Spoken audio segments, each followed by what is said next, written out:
All right, so here's what we'll do. Quick intro to who we are, what we do. And then we'll look into a little bit about two tools which, well, I suppose I'm not focusing so much on the tools, but about the common misconceptions that are out there about our forecast products. So just things that you need to be aware of when using that in your decision making. And yeah, then we'll wrap it up with just a bit more conversation about those decision-making processes. All right, so who are we? What are we doing here? So we, our program is a team of 10. We were formed about 2 years ago, and really our role is to generate new value for the ag sector. All right, so specifically, we're aiming to generate $300 million worth of new value by 2023. Our other main goal is that we really want to reduce the instances of ill mental health in regional rural communities. So they're kind of our top two driving goals. We work as a bit of a satellite to the Bureau, I think is the best way to describe it, in that we're not here to generate revenue for the Bureau. I want to be really clear about that. We are here for the sector. So we want to identify the highest value opportunities and we hunt them out. And then it's all about us getting those opportunities delivered to. So realising the value of those opportunities. The Bureau is just a part of that picture, and we recognise that. So really we're here to engage with partners. And so I hope that there's a couple of new partners out here after this. So briefly, here's how we do it. Bureau's been for 100 years or so doing some fantastic science, all in the name of being part of the Commonwealth Government. And that fantastic science, they come up with a pretty picture and go, righto, chuck it over the fence. Hope someone can do something useful with that. Move on. Not doing that anymore. Our strategy is very customer focused. That's where we came from. So we'll be shifting the focus from public to private, because that's really where the value is created. Thanks, Meg. We're looking right along the value chain. So in the past, again, focus very much on the producer, because that's the tangible bit. But actually, there's a whole heap of value that can be generated at other parts of the value chain. We recognise that and want to engage with that. Because we're only small, we can't get out there and engage with every single producer. We really need to focus on delivering big opportunities that will produce the most value. So, therefore, we focus on the top 20% of the market, because that's who's generating 80% of the value. It's not that we're turning our back on everyone, all right? It's that we're focusing our efforts in that area. And I actually see the role of a lot of people in this room as helping us hit the full swathe, right? Hitting the extra 80%. We really, really, really, can't stress this enough, need to seek out partners and enable third parties. We are not here to compete with anyone. We're not here to reproduce something that's already out in the market. We want to enable things to do better in whatever aspect that they can. Of course, doing this, we need to become trusted advisors within that sort of R&D chain. And so that's really a focus for us as well. And then from a more communicative perspective, who here has tried to contact the Bureau at some point, for advice, or got a couple of hands going up? The common experience over time gone by is that you find a way in. So no longer is that a problem. We're the front door. We'll coordinate any information in and out of the Bureau, not gatekeepers, but we're the coordinators. So if you ever need to get in touch with us, all you need to know is agriculture@bom.gov.au. That'll get us. All right, so that's kind of a bit about what we do. Just to give you a bit of an idea of how that comes to fruition, like I said, we could hit up 50 producers with our 10 staff, 5 each, and 50 times the value of whatever it is we're doing. Okay, it's an option. Or we go to 50 advisors who have 10 producers each, and I dare say 10's pretty on the low side. And well, whoop-de-doo, we've now got 500 times that value. Or we actually adapt what we're doing. We don't focus on just pushing out products which are already there, and we use the information from our other partners to again multiply that value. This is where we want to be. Really engaged with everyone through that chain.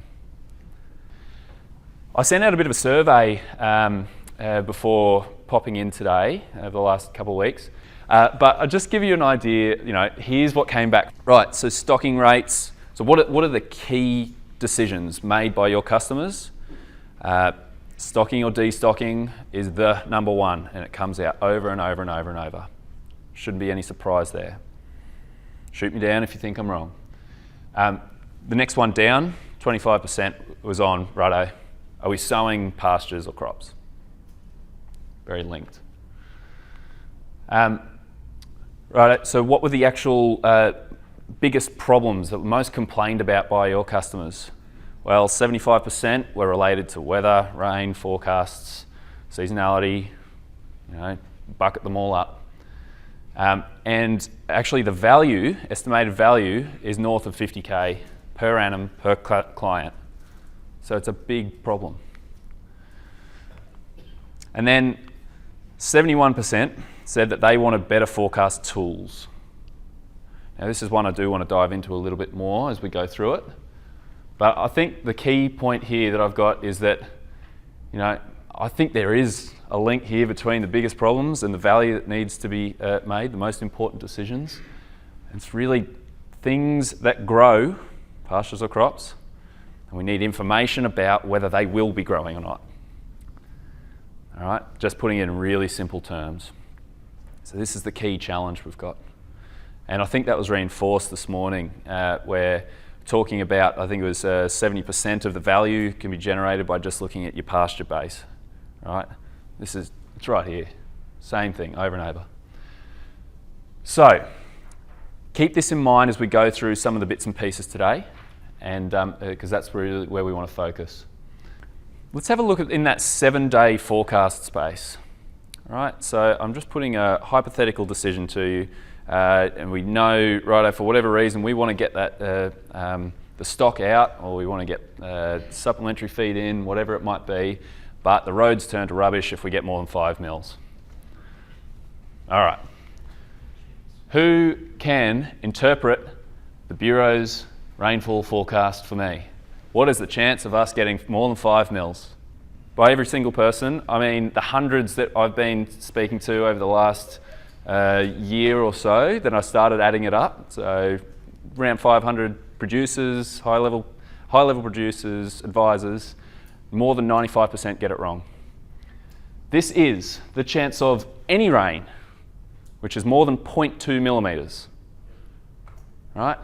So your sunnies have got a bit of a misting. That's it. Right? Not particularly useful for us. This is the two, there is a 50% chance that you'll get more than 2 millimetres, and there is a 25% chance you'll get more than 6 millimetres.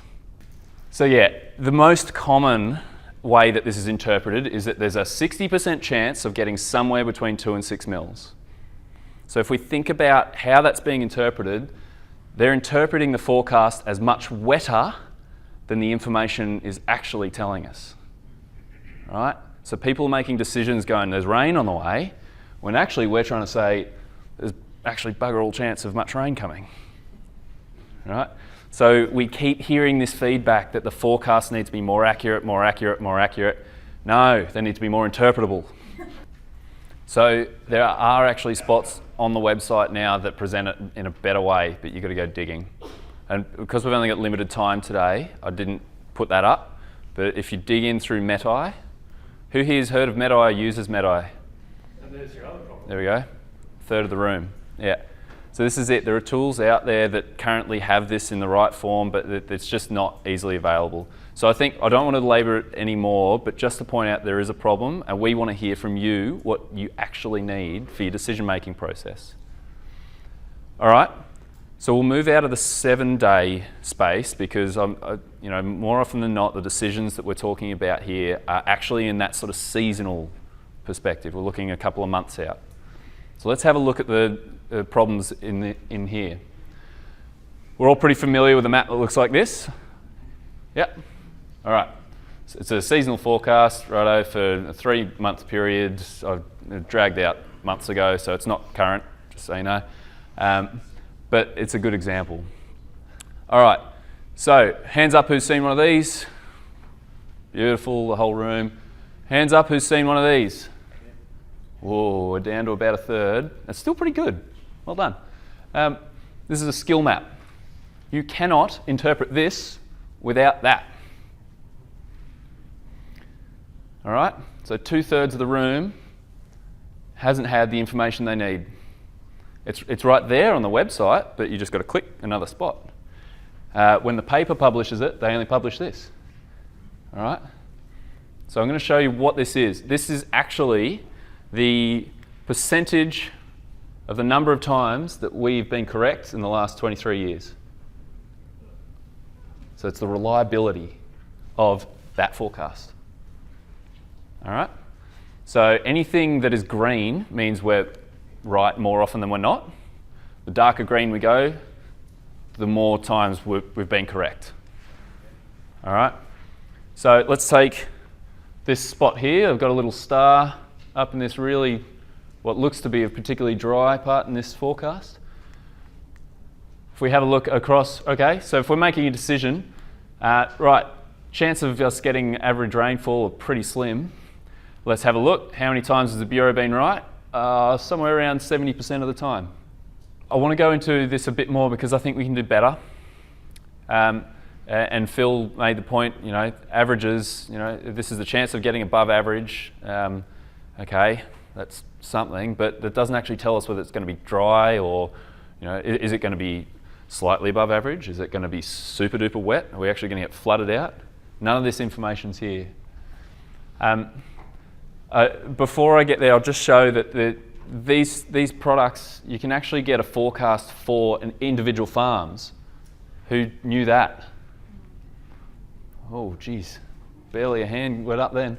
So these tools, it's a seasonal forecast for individual locations. And it's the same with our 7-day forecast. It's for your farm. And so, this is an example. We just pulled it up for there. And it gives us this skill, tells us the past accuracy. If you float over it, it'll actually give you the percentage.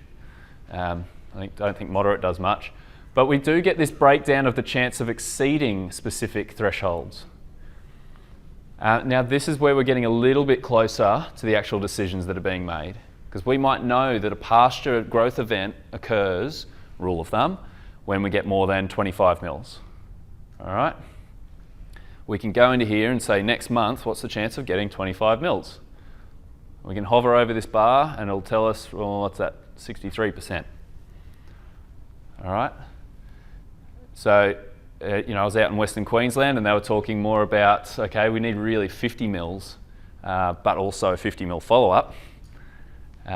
So this will tell you the chance of getting 50 mils over that month, but it doesn't tell you is that, 2 mils every day, or is that 1 dump in an hour? So it still doesn't actually tell us the information we need for the pasture response. All right, so let's look at this. Like, are we selling or are we not? Are we holding on to them? And so we're talking about this, flush of pasture growth being 50 mils. I'm just using that as a threshold for now. So again, the feedback we get is we need more accuracy, we need more accuracy. I'm saying no, we need better interpretability. So I've just picked a location up near Darwin for this exercise. Who can tell me the chance of getting 50 mils or more based on that map? Lou was quick to it. You can't. You can't, right? It doesn't. It just tells us the chance of getting above or below median. Okay, so it's not actually helping us with our decisions about will there be feed. What about this one? This is an experimental tool.